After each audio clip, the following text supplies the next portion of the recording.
വളരെ ഗൗരവമായ ഒരു കാര്യമാ. ഉമർ 20 റക്അത്ത് നിസ്കരിച്ചെങ്കിലും ഞങ്ങൾ നിസ്കരിക്കൂല. റസൂലുള്ള 20 നിസ്കരിച്ചോ? റസൂലുള്ള ചെയ്യാത്ത പല കാര്യങ്ങളും ഉമർ ചെയ്തിട്ടുണ്ട്. പക്ഷെ ആ ചെയ്ത കാര്യങ്ങൾ നന്മയായതുകൊണ്ട് റസൂലുള്ള അനുവാദം കൊടുത്തിട്ടുണ്ട്. റസൂലുള്ളാഹി ഹിജറ പോയത് എങ്ങനെയാ മക്കളെ? അള്ളാന്റെ റസൂല് ഹിജറ പോയത് മറ്റുള്ളവരറിയാതെ ഒളിച്ചും പതുങ്ങിയുമാ പോയത്.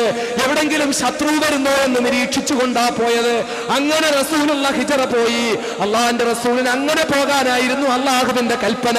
അങ്ങനെ റസൂലുള്ള ഹിജറ പോയി. പക്ഷെ അങ്ങനെ ഹിജറ പോയ റസൂലുള്ള പോയതുപോലല്ല ഉമർ പോയത്. ഉമർ എങ്ങനാ പോയത്? വാളങ്ങൂരി അവൻ ഉയർത്തിപ്പിടിച്ചു. എന്നിട്ട് പറഞ്ഞു, ഞാനിതാ ഖത്താബിന്റെ മകൻ ഉമറാണ്, മക്കയിൽ നിന്ന് മദീനയിലേക്ക് പോവുകയാണ്, ഏതെങ്കിലും ഒരുത്തന് തടയണമെന്നുണ്ടെങ്കിൽ തടഞ്ഞുകൊള്ളുക. ഉമർ വാളൂരി പിടിച്ചപ്പോൾ ഖുറൈശികളുടെ ഹുങ്ക് എവിടെ പോയി മക്കളെ? ഉമർ ഊരിപ്പിടിച്ച വാളിന്റെ മുമ്പിൽ ആരും മിണ്ടിയില്ല. ഉമർ പരസ്യമായിട്ട് ഹിജറ പോയി. എന്നാൽ എപ്പോഴെങ്കിലും അള്ളാന്റെ റസൂല് പറഞ്ഞോ, ഉമർ ഞാൻ പോയതിനെതിരായിട്ട് പരസ്യമായി പോയത് ശരിയായില്ല എന്ന്? സഹാബാക്കളിൽ നിന്ന് എന്തെങ്കിലും ഒരു നേരിയ കാര്യം റസൂലുള്ളാഹിക്ക് ഇഷ്ടപ്പെടാത്തത് കണ്ടാൽ അപ്പോഴായത്തിറക്കുന്ന അല്ലാഹു റബ്ബുൽ ഇസ്സത്ത് ഉമർ പരസ്യമായിട്ട് ഹിജറ പോയതിനെ വിമർശിച്ചുകൊണ്ട് ആയത്തിറക്കിയോ?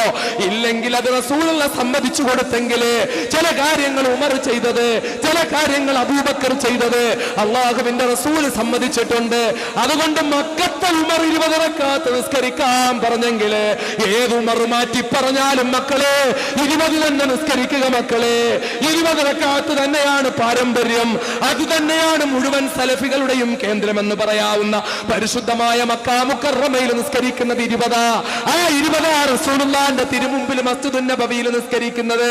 എന്നിട്ടും പോരാഞ്ഞു പിന്നെ രാത്രിയിൽ അവർ ഖിയാമുൽ ലൈൽ വേറെ നിസ്കരിക്കുന്നത്.